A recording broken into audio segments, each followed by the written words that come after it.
एक बच्ची है खंडवा की, उसका नाम है गुनगुन शर्मा। उसने प्रश्न किया था, चिट्ठी भेजी थी जब हम भारत में थे। बोले गुरुजी हम सुखी कैसे रहें,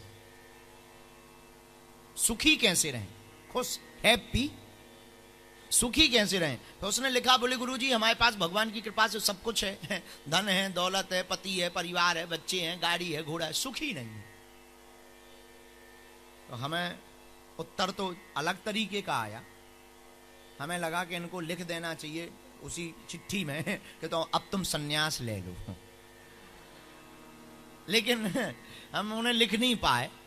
अब हम उनको माइक से ही उत्तर दे देते हैं टीवी पर। गुनगुन बिटिया, नाम बड़ा विचित्र है गुनगुन, पर जैसा भी ये नाम तो नाम है। गुनगुन, सुखी रहना है तो हमने 5 उपाय निकाले सुखी रहने के। कितने? क्या फिजी में भी कोई सुखी रहना चाहता है? जरा हाथ उठाओ। हैं, सब उठाएंगे, बड़े चतुर हैं। फिजी वालों से कोई जीत नहीं सकता। फायदे की सौदा तो तुरंत, दुनिया की आदत बड़ी। तुम सुखी रहना चाहते? बोलो, अरे जोर से बोलो। तो 5 उपाय हैं, मानोगे? पहला उपाय, जो तुम्हारे पास है उसका महत्व समझो।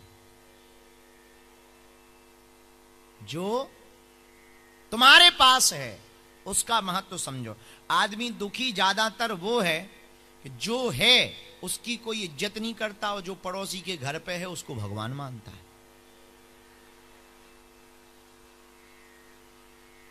दो कौड़ी की चीज है नहीं, उसे करोड़ों की समझता, और जो करोड़ों की घर पे रखी है उसे 2 कौड़ी की समझता। बुरा ना मानिएगा, अब ऐसा तर्क देना चाहिए कि नहीं देना चाहिए। कई बार अपनी लुगाई अच्छी नहीं लगती।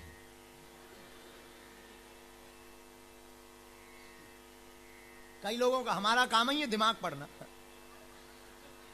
हमारा काम ही है दिलो दिमाग पढ़ना, भगवान ने जो सिद्धि शक्ति दी है। तो कई लोगों को अपना घर अच्छा नहीं लगता, अपनी गाड़ी अच्छी नहीं लगती, पड़ोसी की गाड़ी अच्छी लगती, पड़ोसी के मकान अच्छे लगते, पड़ोसों की व्यवस्थाएं अच्छी लगती। सही कह रहे माता जी? कौन माता जी कह रही? कहीं पीड़ित तो नहीं रही आप इससे? जरा खड़ी हो माता जी, जरा इन पर कैमरा करो भाई। टीवी वाले कहाँ गए? हाँ हाँ, वहीं रहो माता जी, जरा इन पे कैमरा करो माता जी पे। सही बात है का? है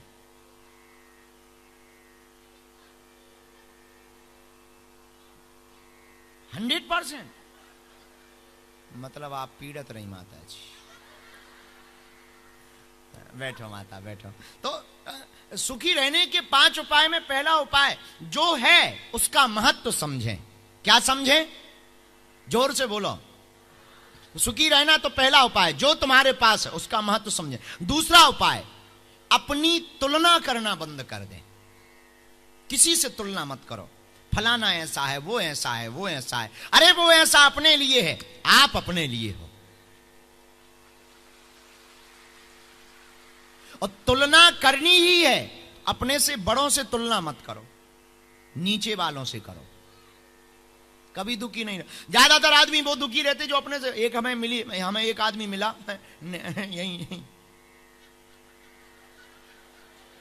हमने कहा क्यों रो रहे हो? बोले गुरुजी जूते नहीं है। हम कहा पहन तो रखे हैं? बोले नहीं है तो, पर कंपनी के नहीं है। अरे हम कहा जूतों की कमी हो फिजी में है, कोई भी कांड करो जूते ही जूते मिलेंगे।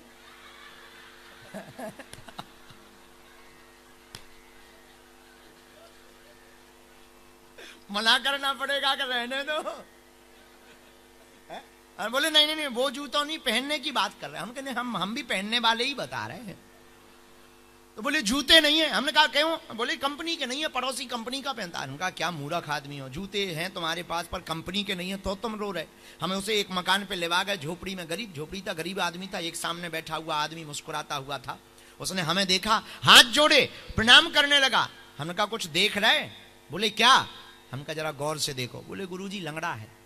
हम कहा देखो, पैर नहीं है फिर भी मुस्कुरा रहा, तुम्हें तो भगवान ने पैर भी दिए, पहनने को जूते भी दिए, फिर भी तुम रो रहे, बताओ तुम मूर्ख हो या ये मूर्ख है।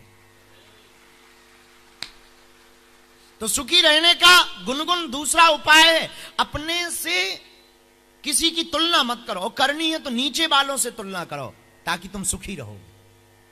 ऊंचे वालों से जब भी तुलना करोगे दुखी रहोगे। तीसरा उपाय, जो भी परिस्थिति हो ईश्वर को धन्यवाद दो। किसको धन्यवाद दो? जोर से बोलो, भगवान को धन्यवाद दो, परमात्मा को। बुरा भी हो जाए तब भी धन्यवाद दो, ईश्वर अच्छा करना चाह रहा। बुरे में भी आप कहोगे कितनी विचित्र बात है कि बुरे में धन्यवाद दे। हाँ, बुरे में ज्यादा धन्यवाद दो। हम एक छोटी सी घटना अभी चंडीगढ़ की है। एक हमारे बहुत प्रिय शिष्य हैं, उन्हें मकान लेना था, उन्होंने मकान फाइनल किया, वो मकान उन्हें नहीं मिला। जब नहीं मिला तो वो पति पत्नी दोनों निराश हुए, हमारे पास आए, बोले गुरुजी वो मकान नहीं मिला हमको। हमका दुखी होने की बात नहीं है, भगवान चाहते हैं कि अभी तुम किराए के मकान में मजे लो ताकि सभी मकान की टेंशन मकान मालिक की रहे, तुमको टेंशन में न आओ। भगवान अच्छा चाह रहा है, बुरे में भी अच्छा चाह रहा। किसी राज्य की घटना में याद है कि किसी राज्य का राजा और मंत्री दोनों साथ रहते थे, दोनों आपस में बड़ा प्रेम करते थे। और एक बार राजा तलवार से तलवार की धार चेक कर रहा था, धोखे से उसका अंगूठा कट गया। पीछे से खड़े हुए मंत्री ने ऊपर की तरफ देखकर कहा, ठीक हुआ अंगूठा कट गया। राजा का दिमाग खराब हो गया कि क्या पागल आदमी है, भला हुआ कि अंगूठा कटना भला होना है। अच्छे खासे 6 फीट के थे, अंग भंग हो गया, डाल दो इसको जेल में। और जैसे ही जेल में ले जाने लगे तो मंत्री फिर ऊपर की तरफ देख करके बोला, भला हुआ जो जेल मिल रहा। राजा ने कहा इसको तो हमेशा के लिए डालो। जेल चला गया। राजा दूसरे दिन अंगूठा की मलहम पट्टी करवा करके शिकार खेलने गया। बदकिस्मती से राजा डकैतों के चक्कर में पड़ गया, पकड़ लिया गया। मंत्री तो भाग गए, बाकी राजा पकड़ लिया गया। और जब राजा पकड़ लिया गया उन डकैतों को, तो उन डकैतों के सरदार ने प्रण किया था कि अगर हमारे बेटा होगा तो हम किसी नर की बलि चढ़ाएंगे, पुरुष की किसी व्यक्ति की बलि चढ़ाएंगे। और राजा पकड़े गए, उसके बेटा हो गया था। तो बलि चढ़ाने के लिए राजा को ले गए देवी के सामने, और गर्दन काटनी ही थी, तब तक बलि चढ़ाने के लिए तैयार हुए। तो पंडित जी ने कहा जरा चेक तो कर लो, अंग भंग तो नहीं है। और जब चेक किया तो राजा बाकी तो ठीक था, अंगूठा कटा था। तो पंडित जी ने कहा ये बलि स्वीकार नहीं है, फेंको इन्हें, भगाओ। भगा दिया गया राजा को 4-6 थप्पड़ मार करके। राजा सीधा जेल में जहां मंत्री डला था वहीं पर आकर के बोला कि भला हुआ। क्यों? तू ठीक कहता था, भला हुआ। आज अगर अंगूठा नहीं कटा होता तो गर्दन कट गई होती। लेकिन एक बात बोले मंत्री, बोले बोलो, बुरा ना मानना, हमारे साथ तो अंगूठा कटा था तो भला हुआ, सो हमारी गर्दन बच गई, पर तुम्हें जेल मिला, ये क्या खाक भला हुआ? मंत्री बोला हमारा तो डबल भला हुआ। राजा बोला कैसे? बोले जहां आप रहते वहां हम होते कि नहीं होते? बोले बिल्कुल होते। बोले आप पकड़े जाते तो हम भी पकड़े जाते कि नहीं पकड़े जाते? बोले बिल्कुल पकड़े जाते। बोले आप चेक होते तो क्या हम चेक नहीं होते? बोले बिल्कुल चेक होते। तो मंत्री बोला आप तो चेक में परीक्षण में फेल हो जाते क्योंकि अंगूठा कटा, हम तो पूरे के पूरे हैं। तो हमारे साथ तो और ज्यादा भला हुआ। इसलिए गुनगुन तुमने पूछा है कि सुखी कैसे रहें, तो पहला उत्तर यह है कि जो है उसका महत्व समझो। दूसरा उत्तर यह है अपनी तुलना किसी से करना बंद करो। और तीसरा उत्तर यह है बुरे में भी भगवान को धन्यवाद दो, भला हुआ है। चौथा उत्तर, गुनगुन अगर तुम्हें प्रसन्न रहना है तो चौथा उत्तर यह है कि विपरीत परिस्थितियां कितनी भी आ जाएं, डिगना नहीं। कितनी भी विपरीत आ जाएं, हमको डिगना नहीं है, हर परिस्थिति में खड़े रहना है। बुरी से बुरी परिस्थिति में भी खड़े रहना है, भरोसा भगवान का नहीं छोड़ना है, चाहे जो हो जाए। याद रखना, सबरी ने 10,000 वर्ष तक प्रभु का इंतजार किया, लेकिन परिणाम लोग कहते हैं कैकई के कारण राम बन गए, हमारी व्यासपीठ कहती है कि सबरी के कारण राम बन गए। सबरी के बुलावे में इतनी ताकत थी कि राम जी को राज्य छोड़कर के वन आना पड़ा। इसलिए गुनगुन आपने पूछा सुखी कैसे रहें, किसी भी परिस्थिति में अपने नियमों को मत तोड़ना, अपनी आदतों को मत छोड़ना, विदेश में भी रहते हुए अपनी परंपरा को मानना। जो नियम है सो है, भजन करना है सो करना है। अब चाहे जगत हंसे, और चाहे दुनिया ताने देवे या कोई भला बुरा कहे, तुम्हारा नियम है कि तुम्हें कथा सुननी है, तो फिर चाहे जो हो जाए, इसीलिए डिगना नहीं है। और पांचवा सूत्र गुनगुन, तुमने पूछा है कि सुखी कैसे रहे, पांचवा सूत्र तुम्हारे बहुत काम का है, लोगों की सुनना बंद कर दो। ये लोग तुमको कभी जीने नहीं देंगे गुनगुन। तुम जितना भी लोगों के सुनोगे, और याद रखना अगर तुम सोशल मीडिया पर हो, सोशल साइट चला रही हो, तो कमेंट्स मत पढ़ा करो, ये और ज्यादा खतरनाक। 4 फोटो तुम तिलक चंदनमाला की डाल देना, नीचे कमेंट है नया बाबा तैयार हो गया है।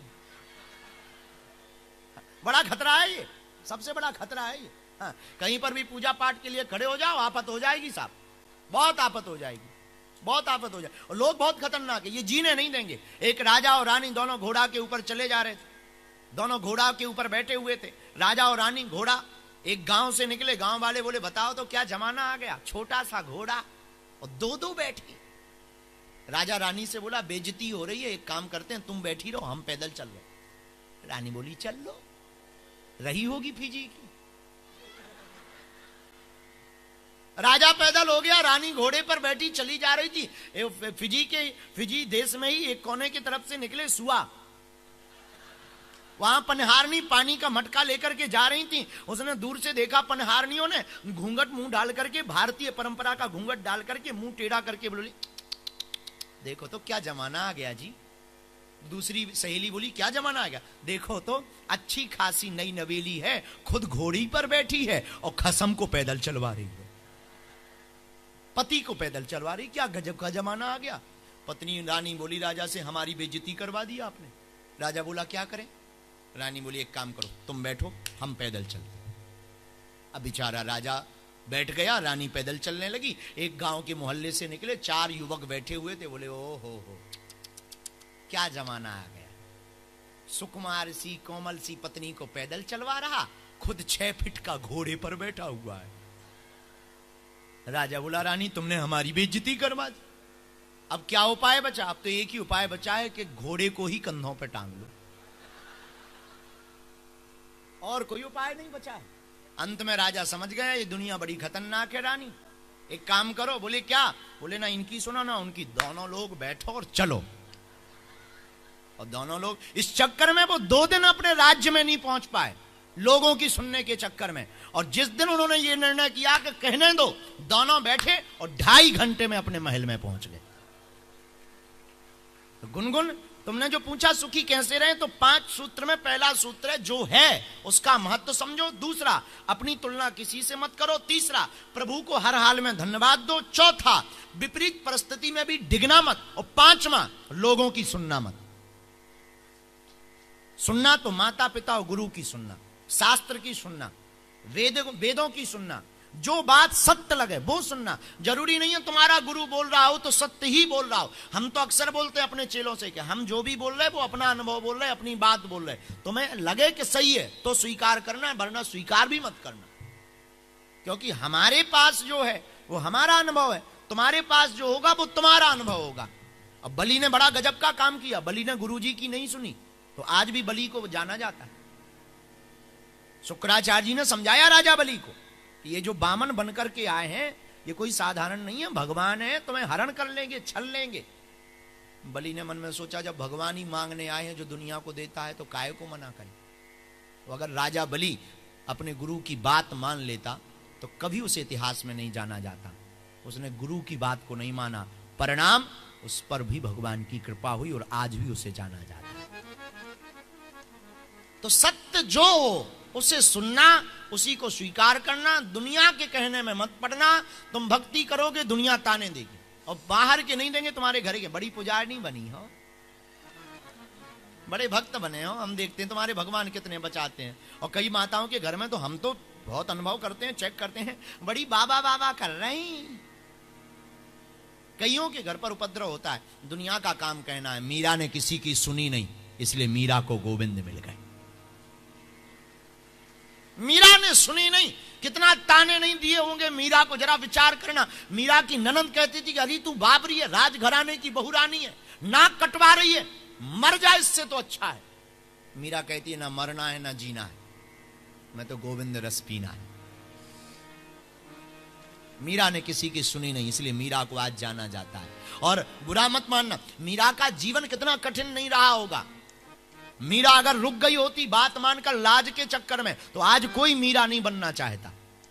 पर मीरा लोगों की नहीं सुनी, और लोगों की नहीं सुनी तो गोविंद को भी पा गई। और आज 500 साल बाद भी घर पर बैठी हुई माताएं अपनी बेटी को भगवान की भक्तनी मीरा की तरह देखना चाहती।